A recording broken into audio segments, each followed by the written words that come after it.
I never thought a single night could erase everything I had built, everything I had believed about my life. But tonight, under the chandeliers of the Grand Magnolia Ballroom, with laughter and music swirling like smoke around me, I understood the cruel truth. I had been nothing but a placeholder, a transaction, a convenient pawn. The night began like a storybook, or maybe like a nightmare wearing a storybook mask. Hundreds of people crowded the hall. City elites, business partners, old friends, strangers who smiled out of obligation. The orchestra played a gentle, airy tune, the kind that's supposed to make a wedding feel timeless. My father, Elijah Hayes, sat at the head table, silver hair gleaming under the golden light, a picture of satisfaction. My younger sister, Simone, perched beside him in her wine-red gown, looked every bit the predator she always had been. And there I was, Nia Hayes, in my white gown, carefully smiling through congratulations that felt hollow against the storm building inside me. Darius Vance, my husband for a few short hours, moved through the room like a king claiming his new kingdom. Hands shaken, cheeks kissed, smiles given freely but never lingering on me. I had known Darius for 10 years. 10 years that had been strictly professional until recently, when my father decided he should become part of the family, my family, and I should become part of him. I had never once suspected that my father's definition of family included sacrificing me to cover my sister's debts. The MC, a flamboyant man flown in from Los Angeles, announced the toast from the groom. Darius stepped into the center of the room, microphone in hand, a radiant smile on his face. "My dear friends, my dearest family," he began, his baritone echoing over the murmurs of the crowd. "I am the happiest man alive. Today I have joined my life with the Hayes family, a family I have known and respected for 10 years. And I must confess, one secret, one great love, has lived in my heart all these years." I froze. My pulse thudded like a drum inside my chest. My throat tightened. My mind raced through the past decade, through every meeting, every handshake, every fleeting moment with Darius, trying to find that great love he claimed to hold for 10 years. I found nothing. Not a hint. Not a memory. "And now," he said, raising his voice so the entire room leaned in, "this dance, this first dance in my new life, is for the one I've secretly loved all these 10 years. I exhaled without realizing it, my stomach dropping. He was coming toward me. My heart twisted in anticipation, dread curling around my ribs. I rose from my seat, my gown tangling in my legs, ready to accept his hand, to step into what I thought was my future. But he walked past me, straight to Simone. The applause started, hesitant at first, then louder, as if the room approved this betrayal. My husband danced with my sister while my life crumbled around me. My father, my rock, my supposed protector, clapped approvingly. I was invisible. Something inside me snapped. Not into tears, not into pleas, but into something sharp, cold, precise. I remembered my father's words from 2 months ago. An ultimatum draped in his typical authority. "You will marry Vance. No questions. No hesitation. You are the cement in this deal." And now that cement had cracked. I had fulfilled my part. And what did they do? They discarded me. I lifted my champagne glass, filled to the brim, feeling the weight of it as if it were armor. I placed the first glass down carefully, then took another and stood. The room's chatter dulled. Music continued. But the world had narrowed to the path leading to my father. Each step toward him felt like moving through water, each inch harder than the last. Guests parted, some confused, some amused. My dress snagged on the legs of chairs, dragging along the polished floor like a white, tattered banner. I reached the head table and stopped before him. Elijah Hayes looked up, cold annoyance in his eyes, the king disturbed by an unworthy subject daring to speak. I took a deep breath, calm, even icy. "Father," I said, my voice cutting through the ballroom like glass. "Since Darius just confessed his love for Simone, does this mean you're forgiving the $750,000 debt you forced me to marry him to cover?" Time shattered. Applause died. Forks clattered. Silence swallowed the room. Darius choked on his own champagne. Simone gasped, her face a perfect mask of horror and panic. The golden light turned harsh and accusatory. I could hear the collective intake of breath, feel the weight of hundreds of eyes boring into me. And then Simone collapsed. A shriek pierced the air. Guests scrambled. Medics rushed in. Chaos consumed the ballroom. My father's anger boiled over, more directed at me than the disaster I had uncovered. "You foolish girl," he hissed, claws of ice gripping my arm. "You didn't expose him. You destroyed this family." And with that, he stormed after the paramedics, leaving me standing amid the ruins of my life. Alone. Surrounded by whispers, judgment, fear. The room emptied as if it had never existed. The party, the life I thought I had, vanished. I placed my untouched champagne down. My hands were steady. Inside, nothing remained but ash. Outside, the night waited like a gray, indifferent canvas. Rain began to fall, soft, biting, soaking through my coat, my wedding dress, my dignity. I walked, each step a drumbeat of humiliation, toward the only place that might still exist for me. The house of my estranged Aunt Vivian, the one my father had forbidden me to ever see. The house was my last thread of hope, my mother's secret left behind for a day exactly like this. When Vivian opened the door, her eyes pierced through me. No pity. No surprise. Only truth. "I was waiting for one of Elijah's children to finally see the truth," she said calmly. "Come in. You'll catch cold." Inside, warm tea and silence wrapped around me. Vivian's revelation shattered what remained of my certainty. The debt wasn't Darius's. It was Simone's. I had been collateral, the obedient daughter paying for the sins of the spoiled one. Betrayal ran deeper than humiliation. I sank into a chair, numb, achingly aware of every injustice stacked against me. And then Vivian placed a small, tarnished key before me. "Your mother left this for you. A sanctuary," she said. "A place to breathe, to think, to start over. It's yours. It's all yours now." I held the key, cold and real, in my hand, as the night pressed against the windows and the city lights flickered beyond. I had nowhere else to go, nothing left to lose, and yet, for the first time in hours, a strange spark of possibility trembled inside me. Somewhere in this ruined, wet city I would begin again. Somehow. The rain had soaked me through, clinging to my skin like a second punishment, as if the city itself was determined to mark me for humiliation. My heels were ruined, the once pristine wedding dress was a sodden mess, and my makeup had streaked into unrecognizable shadows beneath my eyes. But somehow I walked, step after step, dragging my feet through wet streets and deserted sidewalks, guided by nothing more than a memory and a slim hope that Vivian's house could offer shelter, if not comfort. By the time I reached the ivy-clad brick house on the outskirts of the city, my body shivered violently from cold and exhaustion. My fingers, numb and trembling, gripped the tarnished key Vivian had pressed into my hand. It wasn't just a key, it was a lifeline. A tangible connection to a past my father had tried to erase and a future I hadn't yet dared to imagine. Vivian opened the door before I could even knock again. She stood there, tall and unyielding, gray hair pulled back in a strict bun. Her eyes scanned me, piercing and unflinching, taking in every ruined detail of my appearance. The dress, the mascara, the rain-soaked hair. There was no shock in her expression. No pity. Just clarity, as if she had been expecting me all along. "I was waiting for one of Elijah's children to finally see the truth," she said evenly. "Come in. You'll catch cold." Inside, the house smelled of old books, dried herbs, and the faint lingering warmth of a fireplace that had been burning hours ago. The kitchen was simple, unpretentious, yet cozy. Vivian handed me a large towel, and I wrapped myself in it like a fragile shield. She handed me a bathrobe that had once belonged to her daughter, a garment soft with age, comforting in its worn familiarity. I let the water of the bathroom soak through my hair and skin, letting the heat burn through the numbness. Tea was waiting for me when I emerged. Vivian had poured it herself, the steam curling up in lazy tendrils that reminded me of smoke in a safe place, of quiet mornings from my childhood that I barely remembered. I sat at the small kitchen table, hands wrapped around the warm cup, trying to summon the strength to process everything Vivian had told me. "So he threw you out," she said. Her voice was calm, measured, but I could feel the weight of judgment and understanding woven into each word. "Darius. Your father. The debt. Simone."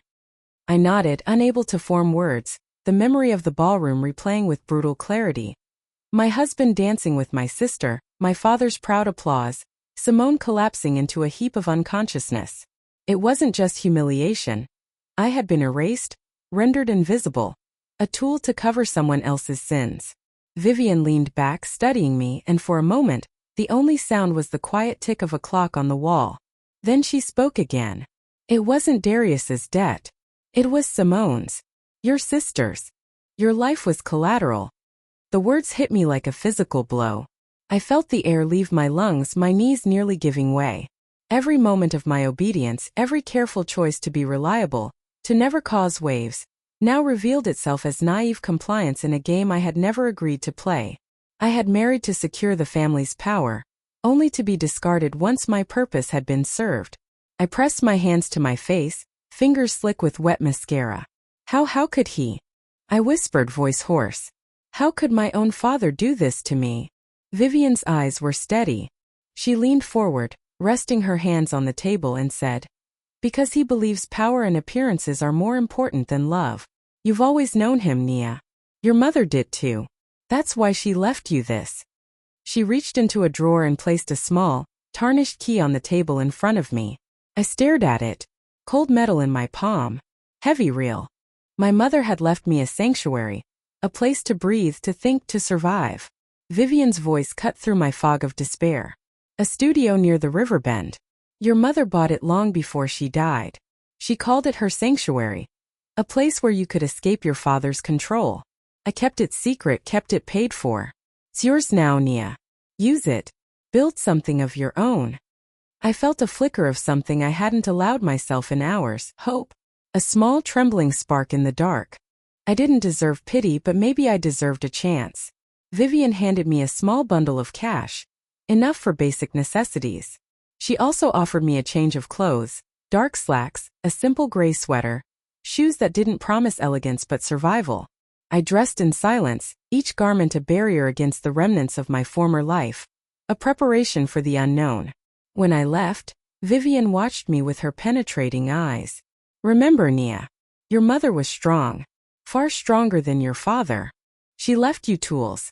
You can use them. Don't waste what she gave you. I nodded, clutching the key as though it were a lifeline, stepping into the wet night. The city stretched before me, a cold, indifferent maze of lights, streets, and shadows.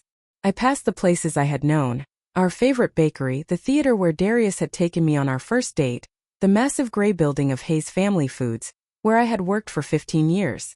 Everything familiar looked foreign, distant, untouchable. The rain soaked me to the bone, but I walked.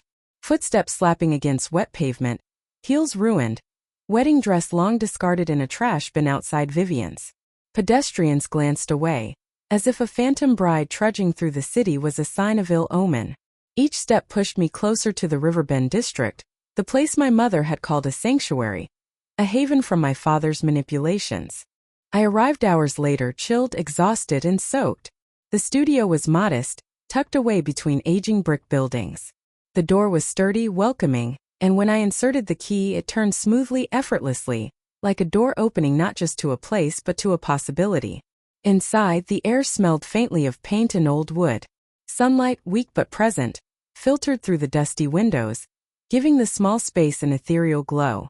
My mother's foresight whispered through the quiet. Here I could reclaim myself. Here I could breathe. I sank to the floor, key clutched in hand, and let myself finally weep. Not for Darius, not for Simone, not even for my father.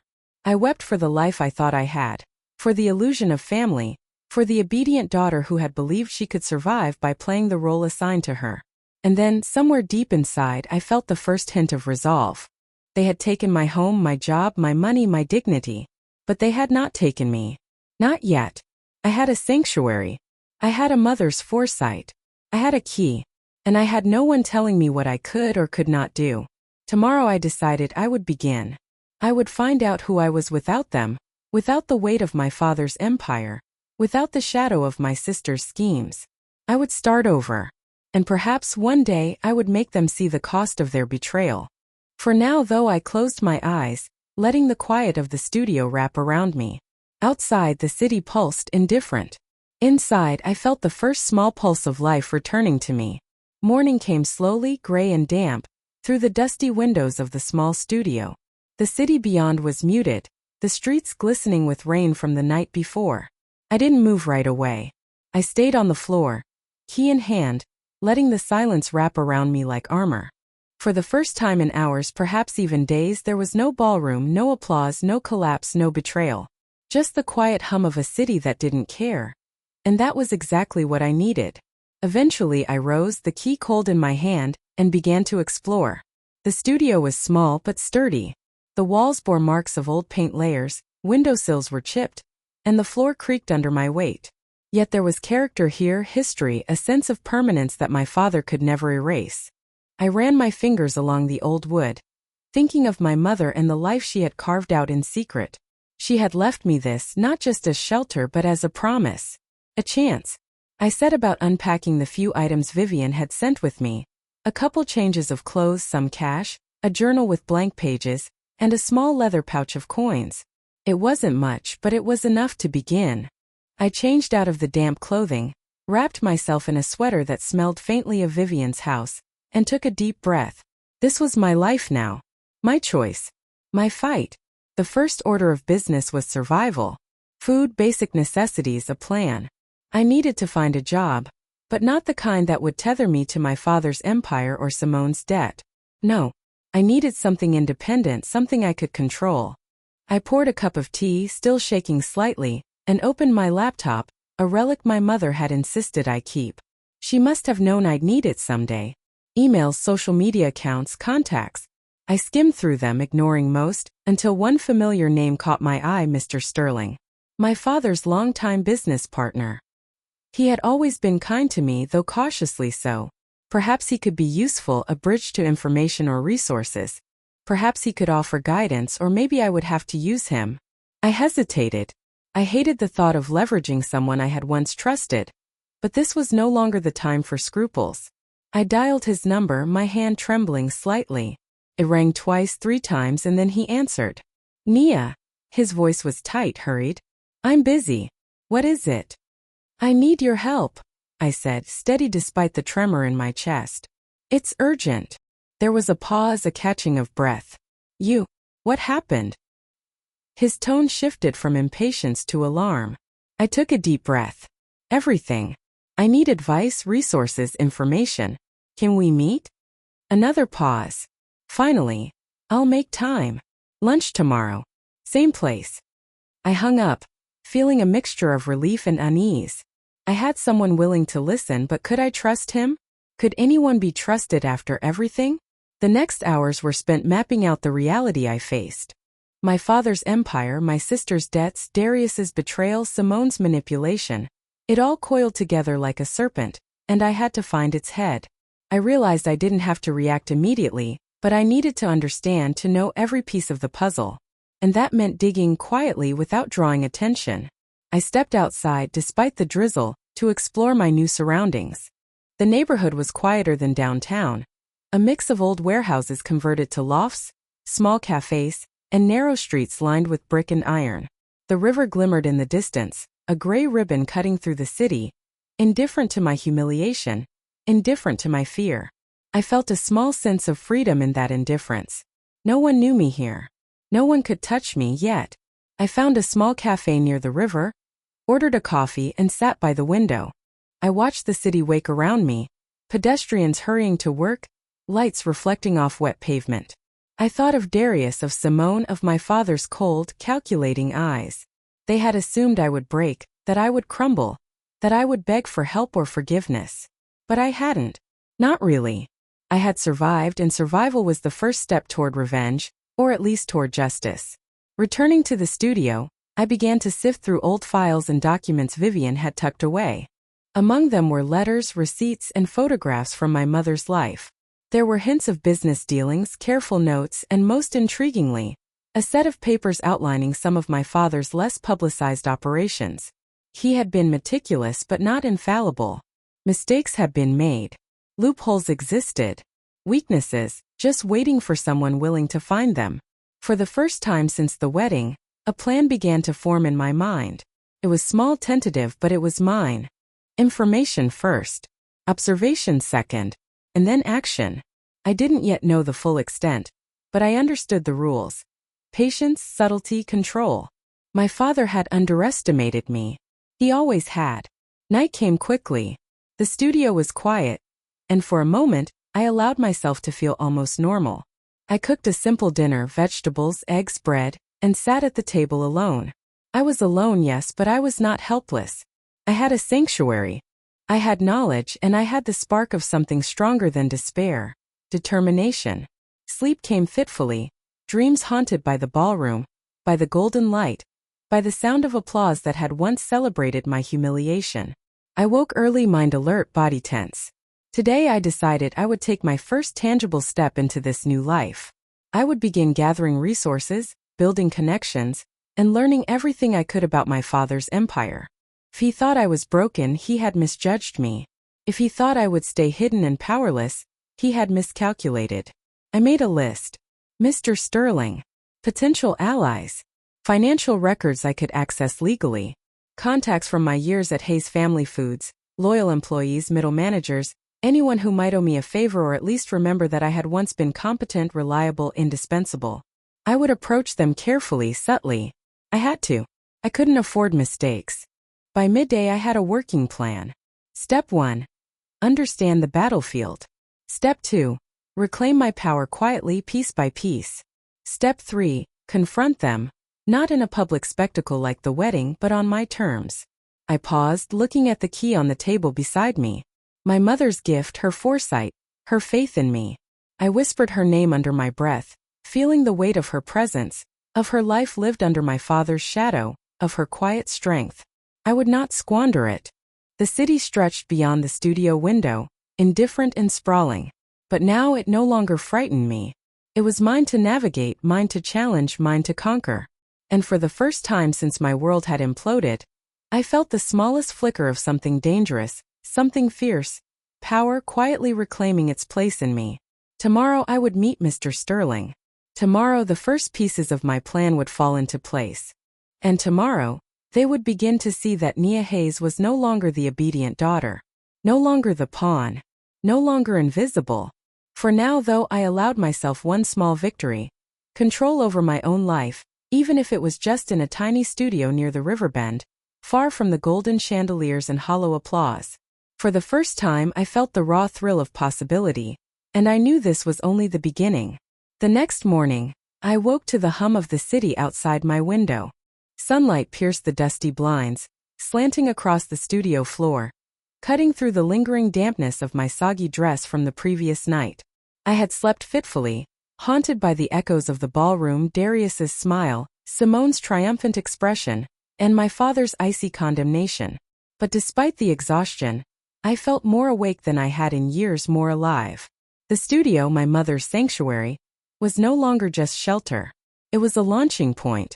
I sat at the small table, laptop open, a notebook beside me, and began compiling everything I could find.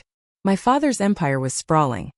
Hayes Family Foods, various subsidiaries, real estate holdings, shell companies, overseas accounts. He was meticulous, ruthless, untouchable, or so he thought. But no empire is perfect. There were gaps, weak links, employees who resented him, managers who had been overlooked or mistreated. I would find them. I had to. I made a list. Names, positions, potential leverage points. Small acts of sabotage could grow quietly into leverage. I would have to be subtle. No reckless exposure, no dramatic confrontations. My father had a habit of controlling narrative, of twisting events to his favor. But tonight and every night going forward, I would write my own story. By mid-morning, I had contacted a few former colleagues under the guise of casual conversation, careful not to reveal my true intentions. Some responded with warmth, others with caution. I had expected fear, loyalty, and a sense of obligation to my father, but some remembered me for who I had been: competent, fair, and reliable. Those were the ones I would lean on first. Late in the afternoon, I finally allowed myself to think about Simone. She had been the favored one, the reckless, spoiled child who had been shielded at every turn. Her debts, her schemes, her indulgences, they had been hidden behind my compliance. Now she was untouchable in my father's eyes, and I had been the price. But the knowledge I had gained from Vivian had shifted something inside me. I no longer felt anger alone. I felt calculation. I would uncover her weaknesses quietly. I would expose the imbalance that had been so cruelly orchestrated. I spent hours scanning documents, tracing financial movements, reading old emails, and making sense of the intricate web my father had built. Every time I felt frustration rising, I reminded myself, patience. Observation first, then action. I could not rush, not if I wanted to survive and win. By evening, I took a break and walked along the river bend, the city lights reflecting on the water like a fractured mirror. I had no home, no money, no husband, no father's protection. I had lost everything. And yet, I felt a flicker of something I hadn't felt in a long time: freedom. The city was mine to navigate, mine to manipulate, mine to reclaim. Back in the studio, I found an old filing cabinet Vivian had left for me. Dusty, neglected, full of records my mother had collected over the years. Some were personal letters, others business correspondence, but all were carefully curated. She had known this day might come. She had prepared me for it in ways I had never realized. I flipped through the files with careful fingers, taking notes, piecing together connections I hadn't seen before. It was almost midnight when my phone buzzed. Mr. Sterling. He wanted to meet earlier than scheduled. Something urgent had come up. I agreed. I didn't ask questions. I couldn't afford hesitation. The cafe where we met was nearly empty. A quiet refuge from the city's nightlife. Sterling arrived, older than I remembered, but still with that same air of cautious respect. He studied me for a moment, noting the dark circles under my eyes, the faint streaks of mascara, the determination in my stance. "You look worse than I imagined," he said finally with a grim humor. "But there's fire in you. That's good." I ignored the comment. I need information. About my father. About Hayes Family Foods. About all of it. He hesitated, then slid a folder across the table. "This is everything I can safely give you without raising alarms. Financials, internal memos, some contacts. You didn't hear it from me." I nodded, heart pounding. This was exactly what I needed. With this, I could begin to understand the machinery my father had built, the levers he pulled, the people he controlled. I could start to pull some levers of my own. As I walked back to the studio later, folder clutched tightly in my hands, the city felt different. Not hostile. Not judgmental. It was a playground. A chessboard. And I was finally a player. For the next few days, I immersed myself fully in research. I tracked emails, cross-referenced financial records, and quietly reached out to trusted contacts. Every day brought a new revelation, a new piece of leverage, a new crack in my father's carefully constructed facade. One night, while digging through internal company communications, I stumbled upon something unexpected. Darius had been involved far deeper in Simone's schemes than anyone realized. He hadn't just danced with her at my wedding. He had been her partner in covering up debts, negotiating with lenders, even laundering small amounts through shell companies. My blood ran cold. Not only had I been used as a pawn, but my so-called husband had been complicit in my humiliation. The realization ignited a new layer of fury in me. If I could use the evidence, if I could expose them quietly, strategically, the power balance could shift. I could take back control, and I could make them see the consequences of their arrogance. As I sat in the small studio late at night, lamp casting a warm glow over the folder in my notes, I felt a thrill I hadn't experienced in years. It wasn't just revenge I sought, it was reclamation. Of my life, my dignity, my sense of self. I wasn't the obedient daughter anymore. I wasn't a pawn. I was a force, slowly, carefully assembling the pieces of a plan that no one would see coming until it was too late. The city outside was quiet, the river reflecting pale streetlights. I leaned back in my chair, exhaustion heavy on my body but my mind sharper than ever. Tomorrow I would make my first move beyond gathering information. Tomorrow I would reach out to someone from the inside, someone loyal, someone who remembered me not as the obedient daughter, but as Nia Hayes, the woman who could think, fight, and survive. And as I closed my eyes that night, the smallest smile tugged at the corners of my lips. The game had begun, and I was playing to win. The following morning I woke with a singular focus. Act, not react. The studio felt less like a refuge now and more like a command center.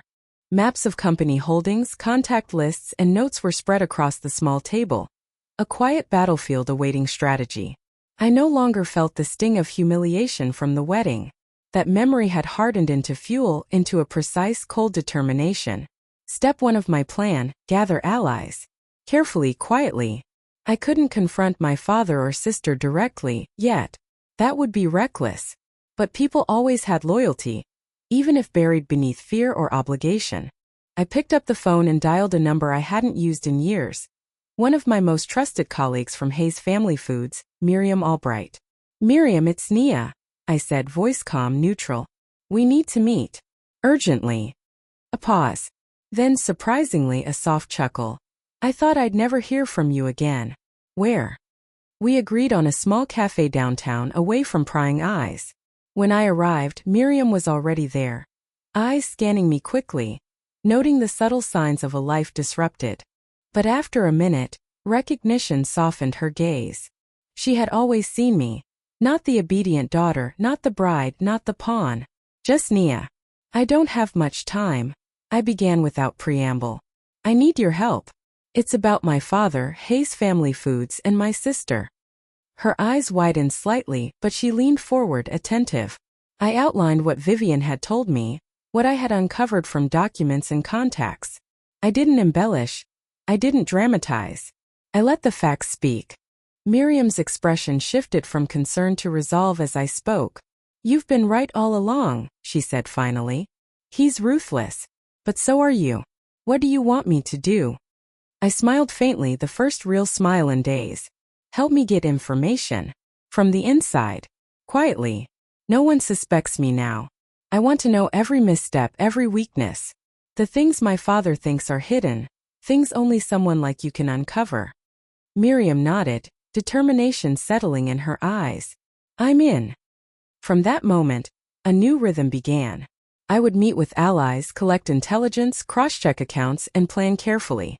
I was learning the art of subtle power, quietly influencing, observing, and waiting for the moment to strike. Meanwhile, the outside world continued to operate in cruel normalcy.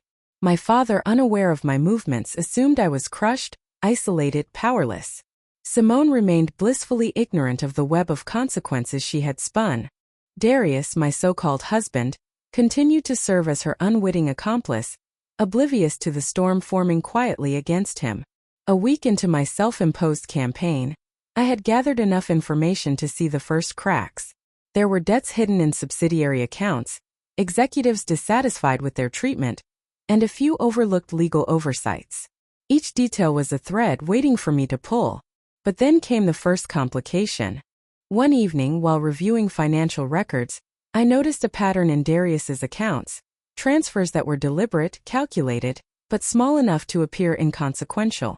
My stomach dropped. He wasn't just complicit. He was actively covering for Simone. The betrayal was deeper than I had realized. Anger surged, sharp and cold, but I forced myself to breathe. Emotions were dangerous. They clouded judgment. I couldn't afford to confront him yet. I had to collect more, plan better, and ensure that when the moment came I had total control. That night I left the studio to walk along the river bend, needing air, clarity, a moment to feel human. Rain had returned, light and steady, soaking the streets but cleansing too, as if the city itself was helping me wash away the remnants of my old life. I pulled my coat tighter around me, ignoring the dampness, the cold. I had survived the worst my family could throw at me. A little rain was nothing. As I walked, I realized something crucial. My father's empire was built on fear and control, but he had one flaw: he underestimated me. He had never seen me as a strategist, as someone capable of turning the rules against him. And my sister, she had never considered that her reckless indulgence would come with consequences that could ripple outward. Over the following days, I moved quietly, meeting contacts, cross-referencing data, and making careful notes. I discovered small financial discrepancies, employees dissatisfied with management, and legal oversights that could be exploited. I was beginning to understand the machinery of my father's empire, not just the structure but the vulnerabilities. Then came the first opportunity to test my strategy. A minor supplier dispute had been mishandled by the Hayes accounting team. It was small, almost insignificant, but it was the kind of mistake that my father would consider trivial.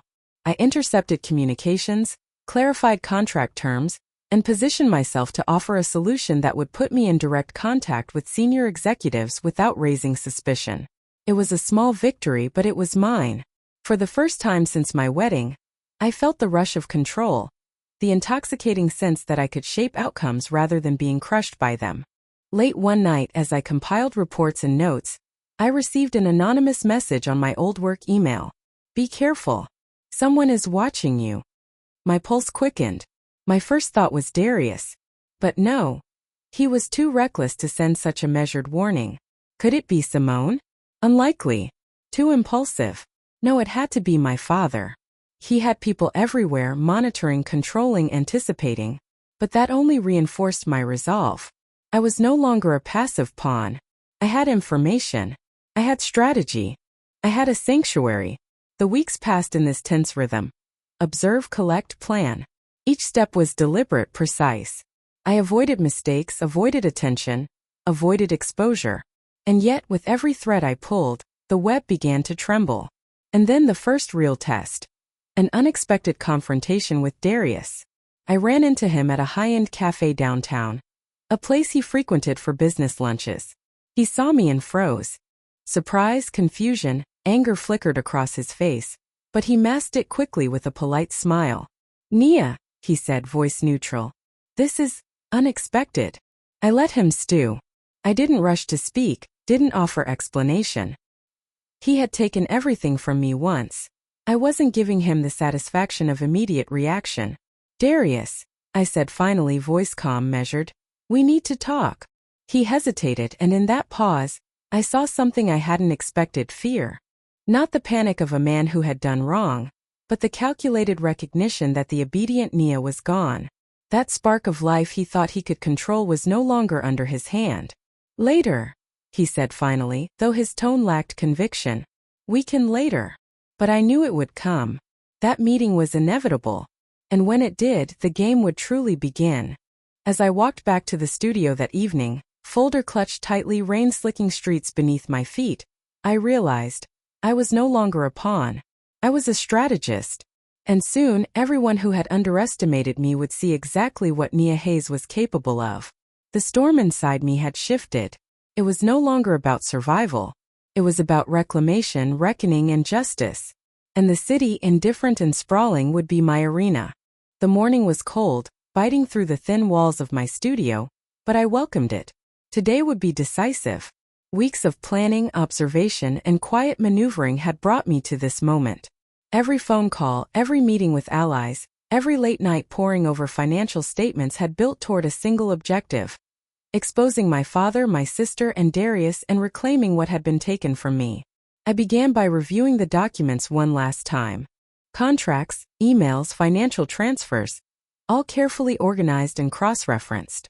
The discrepancies, the mismanaged funds, the hidden debts, the complicity of Darius, it was all there, undeniable. I had made copies, arranged them into a meticulous packet, ready to present to the right people. The city's regulatory authorities, the press, and key stakeholders in Hayes Family Foods. By midday I was ready. I called Miriam, who had been instrumental in helping me navigate the company's internal network. "It's time," I said. "Everything is in place. Are you ready?" Her voice was steady. "Always." We drove together to the Hayes corporate headquarters, a towering gray building that had always felt like a fortress. This time I didn't feel fear. I felt control. I had walked through fire, betrayal, and humiliation, and I had survived. Now it was their turn to feel the consequences. Inside, I bypassed the receptionist with carefully prepared credentials Miriam had provided. Every step was calculated. Every person we passed was a potential ally or obstacle. We reached the executive conference room, where I had requested a meeting with key stakeholders, framing it as an urgent audit review. The irony was delicious. When the doors opened, my father was there, flanked by his most trusted executives. Darius stood in the corner looking uncomfortable, while Simone hovered nervously near the door. I allowed a small, controlled smile. They didn't know yet how far I had come. "Father," I began, voice calm, steady, filled with a confidence I hadn't allowed myself to feel in years. "We need to discuss the company's financials. Specifically, recent transfers and debts that have been misrepresented." Elijah Hayes's eyes narrowed. "Nia, this isn't the time." "It is exactly the time," I interrupted. I placed the folder on the table and opened it, revealing charts, transfers, emails, and legal documents. Every misstep, every hidden transaction, every debt. Here it is. And yes, Darius has been complicit in covering up certain liabilities. But the largest debt, the $750,000 that threatened to ruin the family, is not his. It is Simone's. Your darling favorite daughter has been living beyond her means for years, and you, father, orchestrated a scheme using me as collateral to cover it. For a moment's silence. Then Simone gasped, her hand flying to her mouth. Darius shifted uneasily. My father's face was purple with anger, disbelief, and something else, fear. Not physical fear, but the terrifying recognition that the system he had built, the power he thought untouchable, was vulnerable. You can't prove this, Elijah hissed finally, voice tight with rage. I leaned forward, calm, relentless. I can and I will. And if necessary, I will share this information with the press, regulatory authorities, and anyone with a stake in Hayes Family Foods. But I'm giving you one chance to rectify this internally. Clean up the mismanaged funds, acknowledge Simone's debts, and sever any complicity from Darius. If you don't, the world will know what truly drives Hayes Family Foods. Miriam, seated beside me, placed a reassuring hand on my arm.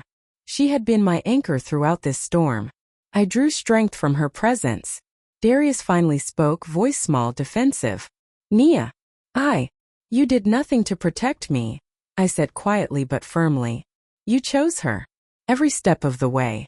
And now you will bear the consequences. Simone shrank in her seat, her confidence evaporating as she realized she could no longer manipulate the situation. For the first time she saw me. Not the obedient sister, not the pawn, but the woman she had underestimated. Hours passed as negotiations, discussions, and documentation unfolded. I remained composed, every action deliberate.